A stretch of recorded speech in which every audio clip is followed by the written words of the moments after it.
Hello दोस्तों, स्वागत है आप सभी का। जैसे कि हम चर्चा कर रहे थे गुरु गोचर को लेकर, तो इसी श्रृंखला में आज हम पहुंच चुके हैं हमारे मीन लगन के ऊपर।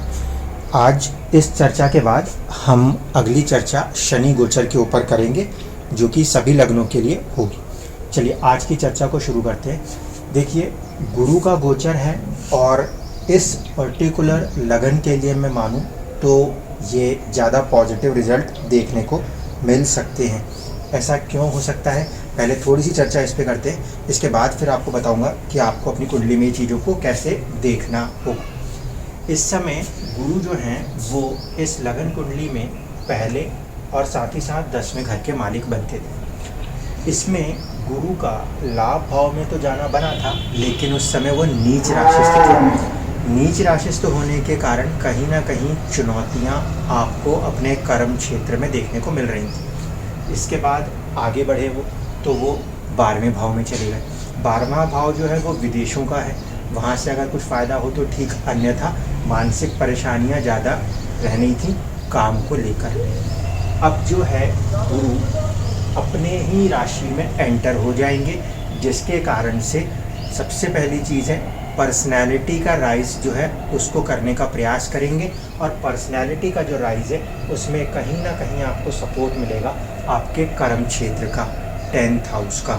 कारण क्या है?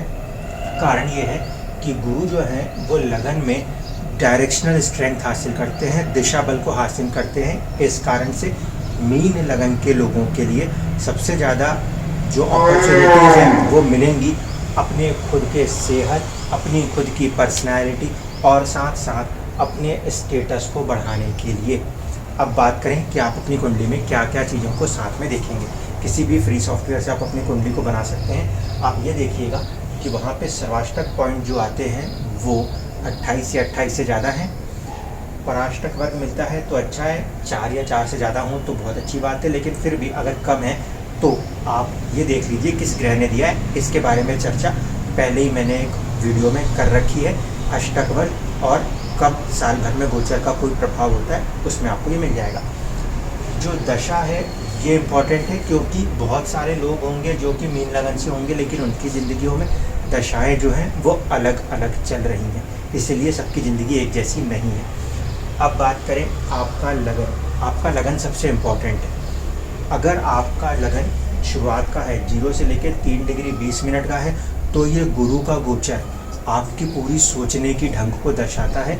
आप अभी काफ़ी मानसिक परेशानियों की सोच से जो थे उनसे आप राहत देखेंगे। ठीक है, तो जिन लोगों का भी जन्म मीन लगन में खासकर शुरुआत में 0 से लेकर 3 डिग्री 20 मिनट में हुआ है, यानी कि पूर्व भाद्रपदा में हुआ है, उनके लिए ये काफ़ी पॉजिटिव और अपने आप को ग्रो करने वाला समय होगा। जिन लोगों का जन्म 3 डिग्री 20 मिनट से ज़्यादा और 16 डिग्री 40 मिनट के बीच में हुआ है, यानी कि पूर्व के बाद उत्तर भाद्रपद आता है, उस नक्षत्र में यदि आपका जन्म हुआ है, तो फिर आपके लिए शनि का जो गोचर है वो लाभ से कहाँ जाने वाला है?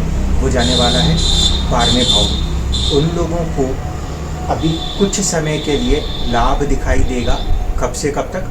जुलाई के बाद से लेकर दिसंबर तक, जब शनि इस राशि में रहेंगे। जब ये शनि आगे बढ़ जाएंगे तो फिर वो थोड़ी सी मानसिक परेशानियों को महसूस कर सकते हैं। इसकी चर्चा हम शनि गोचर में करेंगे।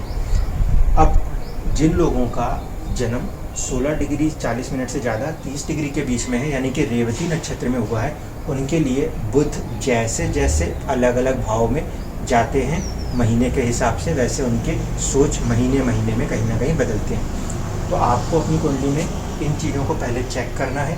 जिस ग्रह की दशा चल रही है और जिसकी अंतर दशा चल रही है उसके सर्वाष्टक पॉइंट और अष्टक वर्ग के पॉइंट के साथ साथ उसका षडबल भी बहुत ही इम्पोर्टेंट होता है, क्योंकि उससे ये पता चलता है ग्रह में कितना बल है।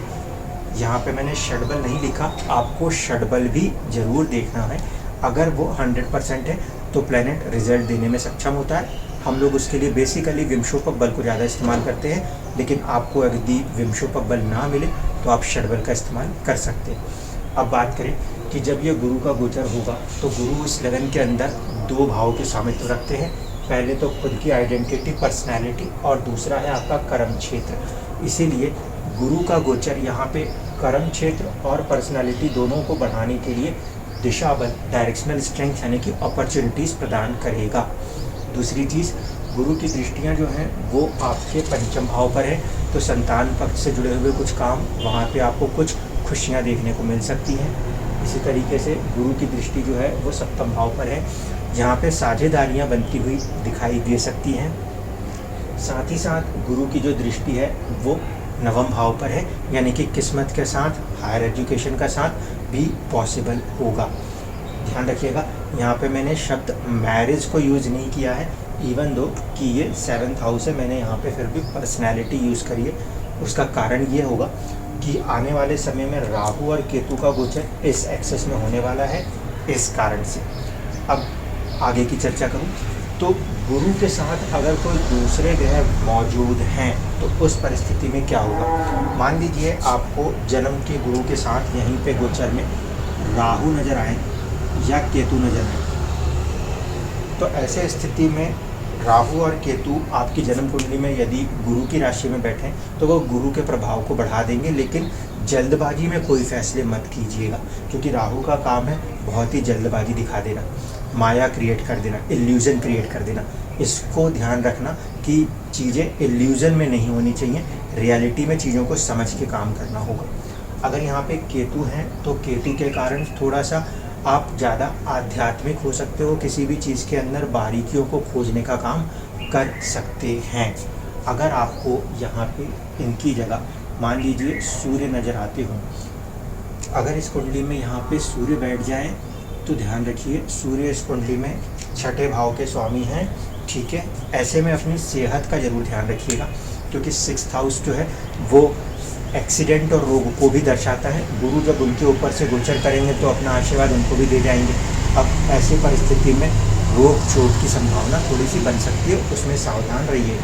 अगर सूर्य यहाँ पे बैठे हों 4 नंबर में, 6 नंबर में बैठे हों या 8 नंबर की राशियों में बैठे हों, यानी कि आपके पंचम भाव, सप्तम भाव या नवम भाव में भी सूर्य बैठे हैं, तो भी थोड़ा सा गुरु की दृष्टि सूर्य के ऊपर ऐसे प्रभाव दे सकती है।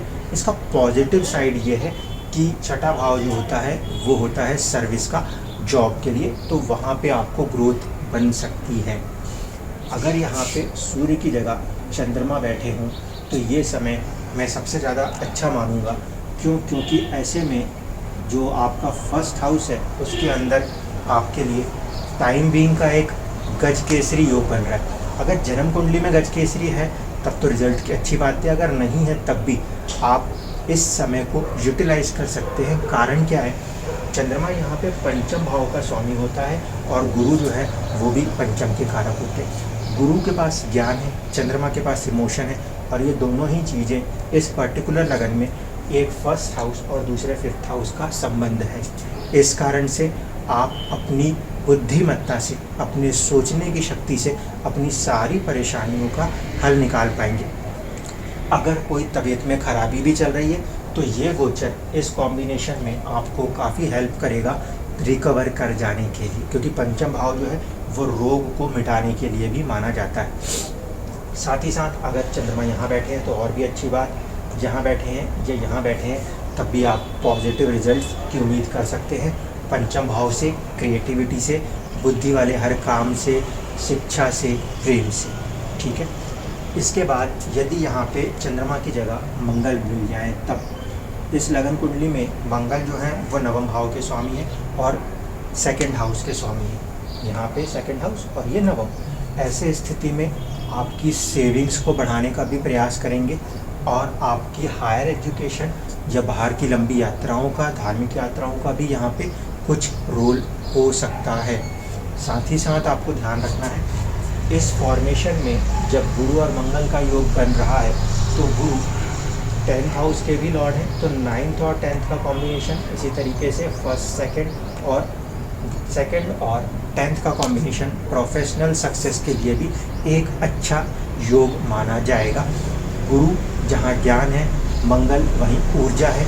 आपके ज्ञान और आपकी ऊर्जा का एक समन्वय होगा तो उसके कारण आप काफ़ी अच्छा पॉजिटिव अपना काम, अपने आउटपुट को दुनिया को देते हुए नज़र आ सकते हैं। अगर यहाँ पे मान लीजिए मंगल की जगह शनि मौजूद हो तब, क्योंकि शनि जो हैं वो इस कुंडली में मिक्स्ड नेचर के ग्रह माने जाते हैं। मिक्स्ड नेचर क्यों? क्योंकि देखिए, एक तो है वो 11th हाउस के लॉर्ड और दूसरे हैं 12th हाउस के लॉर्ड। केंद्र का स्वामित्व तो नहीं है शनि के पास, इसलिए वो अच्छे नहीं होंगे, लेकिन लाभ का स्वामित्व है तो आर्थिक उन्नति के लिए हम अच्छा मानेंगे। लेकिन एक चीज़ और है कि शनि जो है वो 12th हाउस के भी लॉर्ड है, इस कारण से कहीं ना कहीं आपके खर्चे भी बढ़े हुए रह सकते हैं। इस चीज़ को ध्यान रखना।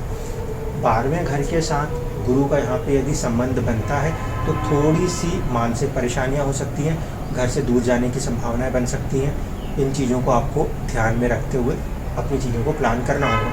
अगर यही शनि आपको पंचम, सप्तम या नवम में मिले तो भी आपकी अर्निंग्स, गेन्स और बड़े भाई बहनों का भाव है, उनसे संबंध में कुछ मधुरता की उम्मीद की जा सकती है। प्लस पॉइंट जो है वो फिर से वही कि मटेरियलिस्टिक गेन्स के लिए तो शनि अच्छे माने जाएंगे, थोड़ा सा आध्यात्मिक उन्नति के लिए भी अच्छे माने जाएंगे क्योंकि 12वें भाव के स्वामी हैं। लेकिन यहाँ पे हमें हेल्थ का ध्यान जरूर देना पड़ेगा, हेल्थ में बेवजह के खर्चे ना पड़ जाएं। इसके बाद यदि यहाँ पे शनि की जगह शुक्र मौजूद हों तब, अगर यहाँ पे शुक्र मौजूद होंगे तो यहाँ पे एक तो अनसर्टेनिटी का फैक्टर बनेगा क्योंकि ये अष्टम के स्वामी हैं और दूसरा है ये तृतीय भाव के स्वामी। ठीक है, अष्टम और तृतीय ये दोनों ही कहीं ना कहीं आयु से जुड़े हुए भाव हैं। गुरु का यहाँ पे गोचर आयु की वृद्धि और ऐसी चीज़ों को तो करेगा ही करेगा, साथ ही साथ आपका जो एक करेज है, बोल्डनेस है, उसको बढ़ाने का प्रयास भी करेगा। यहाँ पे साहस को दुस्साहस नहीं बनाना है, बस इस बात को ध्यान रखिएगा। ये कहीं ना कहीं ऐसा गोचर आपके लिए किसी बड़े परिवर्तन को कर सकता है। अब बात करें, अगर आपका यहाँ पे बुध मौजूद है तो अगर मरकुरी यहीं पे मौजूद हो तो मरकुरी इस कुंडली में 7th हाउस के और 4th हाउस के लॉर्ड है। इस परिस्थिति में ये सुख संसाधन 4th हाउस को, साथ ही साथ 7th हाउस मतलब पार्टनरशिप और मैरिज को भी कुछ हद तक ब्लेस करने का प्रयास करेंगे। अगर यही बुध आपके पंचम, सप्तम या नवम में है तो गुरु की ये दृष्टि इन बुध के ऊपर पड़ने के कारण मैरिज और घर के अंदर सुख संसाधन या प्रॉपर्टी से जुड़े हुए कामों में कुछ कार्य बनते हुए आपको दिखाई दे सकते हैं। आखिरी में बचते हैं कि गुरु अपने ही ऊपर से, यानी कि जन्म के गुरु के ऊपर से यदि गोचर कर जाए तो फिर ये परिस्थिति एक अच्छी परिस्थिति मानी जाएगी क्योंकि दिशा बल हासिल है गुरु को आपकी लगन कुंडली में भी, जन्म में, और उसके बाद गोचर का गुरु भी आपको दिशा बल देगा। तो ऐसे में आप अपनी ज़िंदगी में, अपने स्टेटस में और अपनी पर्सनालिटी में एक अच्छा राइज कर सकते हैं। अगर 12 लगनों के अंदर बात करें तो मेरे हिसाब से सबसे ज़्यादा होपफुल हमें मीन लगन से हैं गुरु के गोचर को लेकर, क्योंकि गुरु का गोचर यहाँ पे इसको एक डायरेक्शनल स्ट्रेंथ दे रहा है। आपको खूब अपॉर्चुनिटीज़ मिलेंगी जिसे आपको इस साल इस्तेमाल कर लेना चाहिए, जिससे आपकी ज़िंदगी में और भी बेहतर तरीके के रास्ते बनेंगे। धन्यवाद।